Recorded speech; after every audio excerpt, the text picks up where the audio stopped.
Hello and good evening everyone.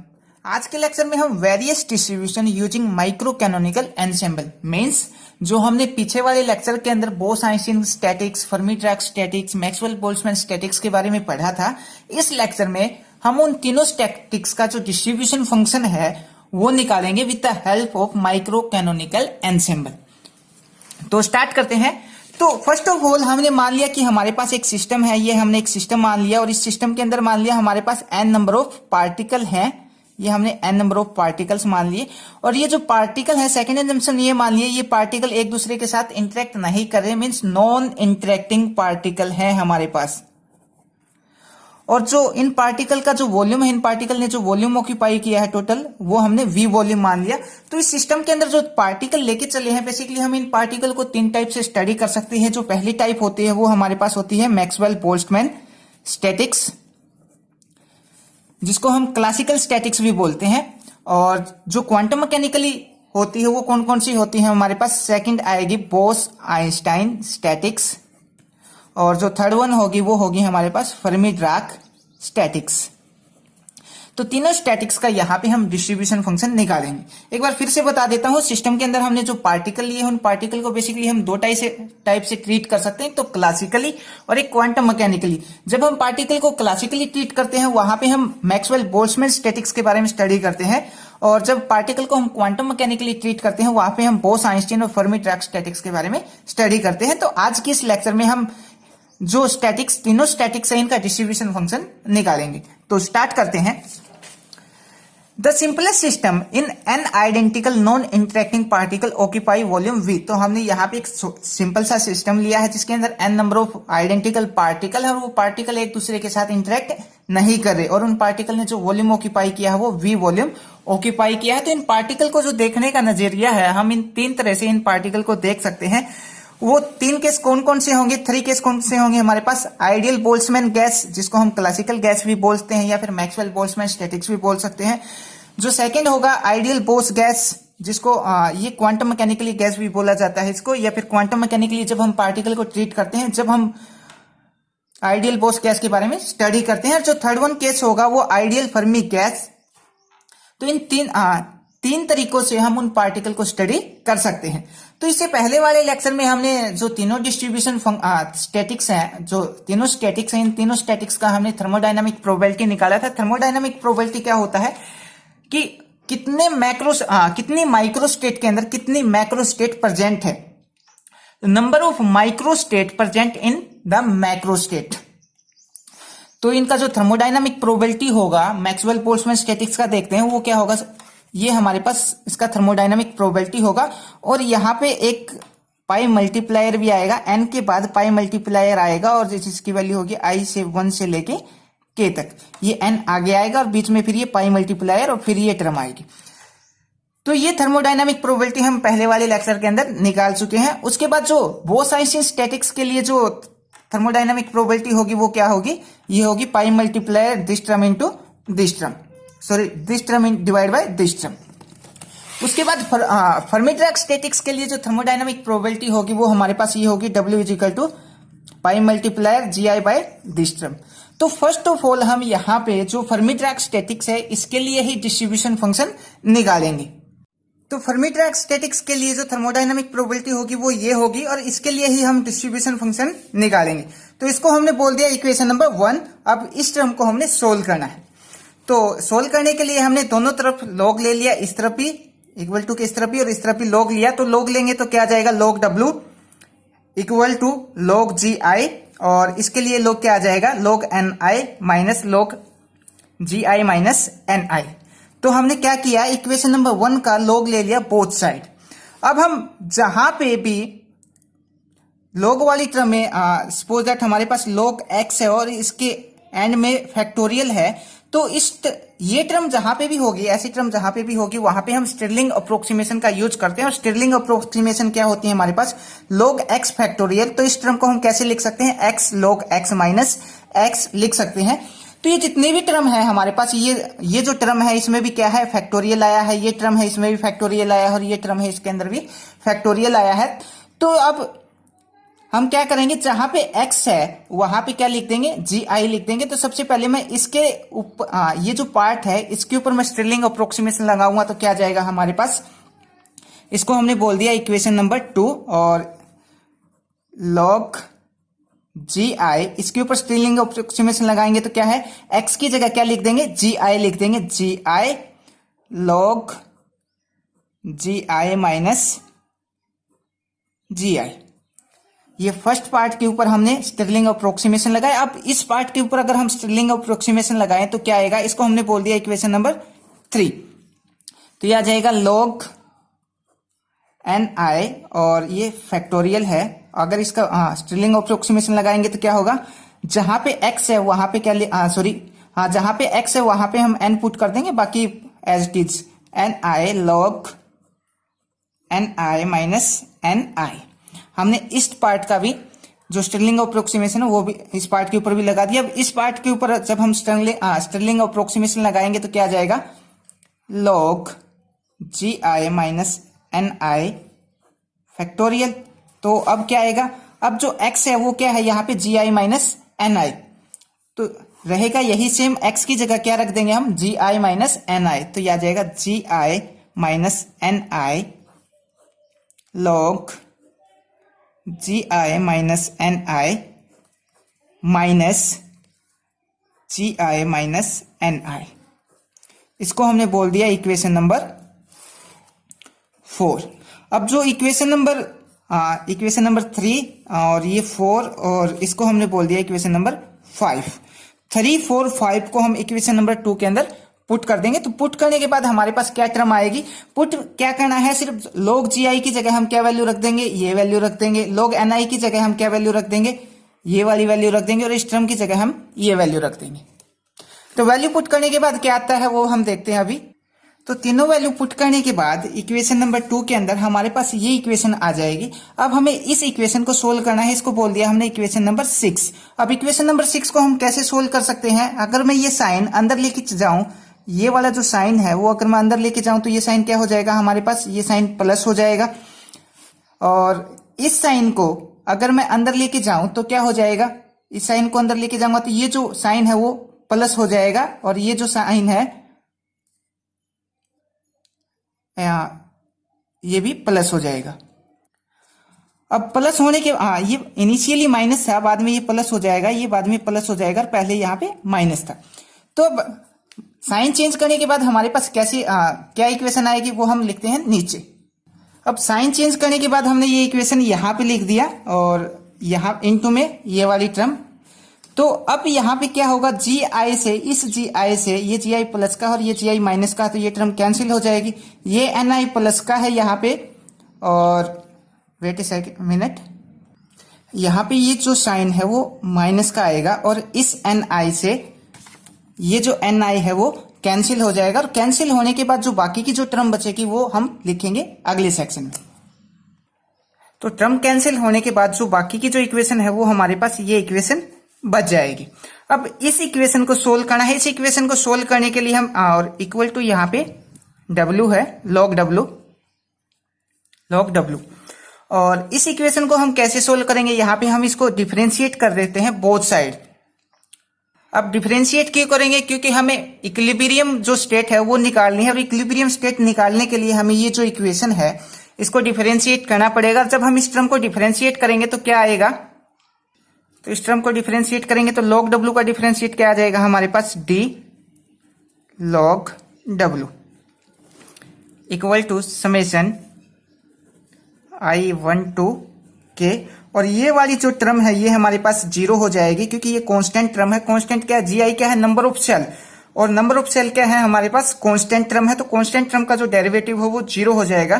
तो यहाँ पे इस टर्म का जो डेरिवेटिव हो हम लिखेंगे जीरो माइनस, अब इस टर्म का हम डेरिवेटिव करेंगे तो यहाँ पे हम u इंटू वी का रूल लगाएंगे। ये हमने मान लिया हमारे पास u है और ये पार्ट है हमने v मान लिया। तो इसका जब हम डिफरेंशिएट करेंगे तो वो क्या होगा, first term as it is, second का डेरिवेटिव, तो एन आई हमने एज इट इज रखा।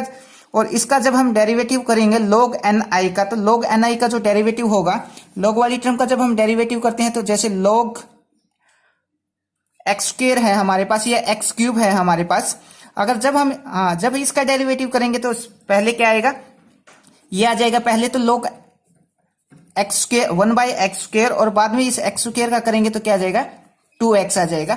ऐसे ही हम इस टर्म का यहाँ पे डिफरेंशिएट करेंगे तो डिफरेंशिएट करने के बाद क्या आएगा ni एज इट इज। अब log ni का डिफरेंशिएट करेंगे तो 1/ni और अब ये टर्म है इसका डिफरेंशिएट करेंगे तो ये आ जाएगा dni। अब first function as it is रखा था, सेकंड का डेरिवेटिव किया था, अब सेकंड फंक्शन को एज इट इज रखेंगे और फर्स्ट फंक्शन का डेरिवेटिव करेंगे तो क्या आ जाएगा हमारे पास प्लस dni का डेरिवेटिव करेंगे तो dni और log ni as it is रहेगा, ये माइनस। अब इस टर्म का हम डेरिवेटिव करेंगे तो इसके अंदर भी हम u इंटू वी अप्लाई करेंगे, ये हमने u मान लिया और ये जो log और ये वाली जो टर्म है वो हमने v मान लिया। यहां पे भी हम एज इट इज करेंगे, first term as it is, second का डेरिवेटिव। तो इस टर्म का डेरिवेटिव क्या आ जाएगा हमारे पास, ये आ जाएगा हमारे पास gi माइनस ni, ये वाली term as it is. log gi minus ni का करेंगे तो 1/gi माइनस ni। अब इस टर्म का डेरिवेटिव करेंगे तो gi तो हमारे पास क्या है, कांस्टेंट टर्म है, इसका 0 हो जाएगा। जब इसका करेंगे हम डेरिवेटिव तो ये आ जाएगा हमारे पास, इसका आएगा 0 और इसका करेंगे तो ये आ जाएगा dni।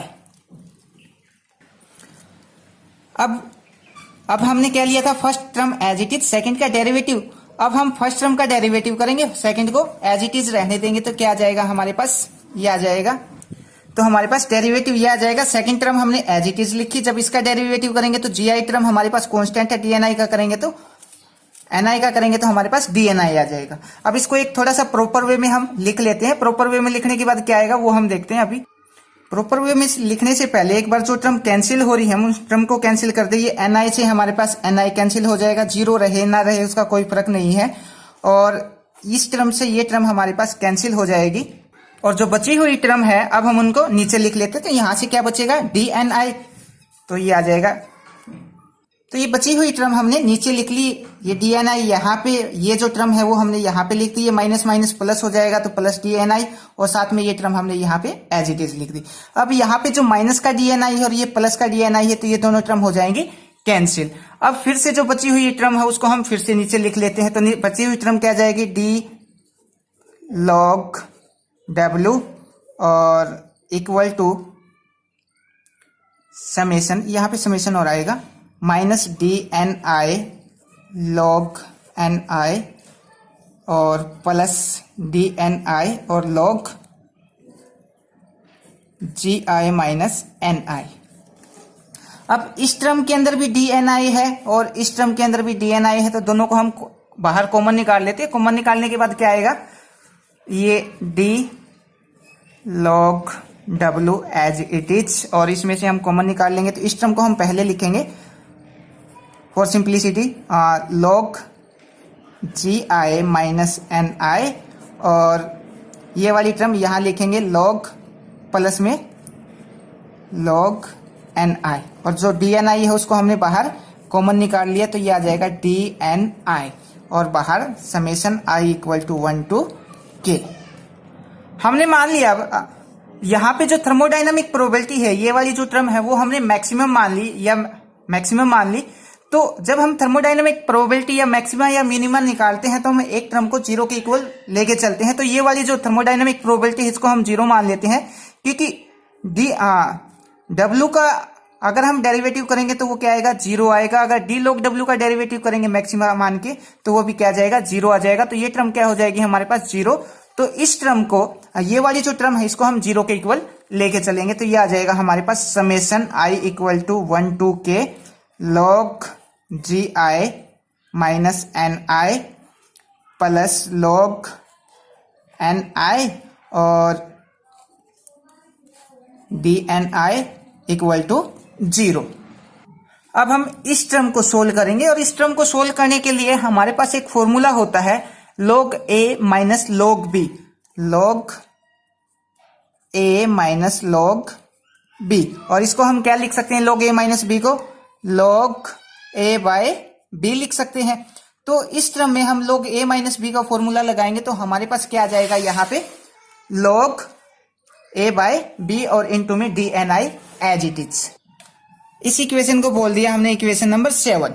अब हम लेके चलते हैं कि हमारे पास जो सिस्टम है वो आइसोलेटेड है और सिस्टम के अंदर जो नंबर ऑफ पार्टिकल्स होंगे वो क्या है, कांस्टेंट है। अगर नंबर ऑफ पार्टिकल कांस्टेंट होंगे तो हम ये लिख सकते हैं summation I equal to 1 to K और ये Ni इक्वल टू कांस्टेंट।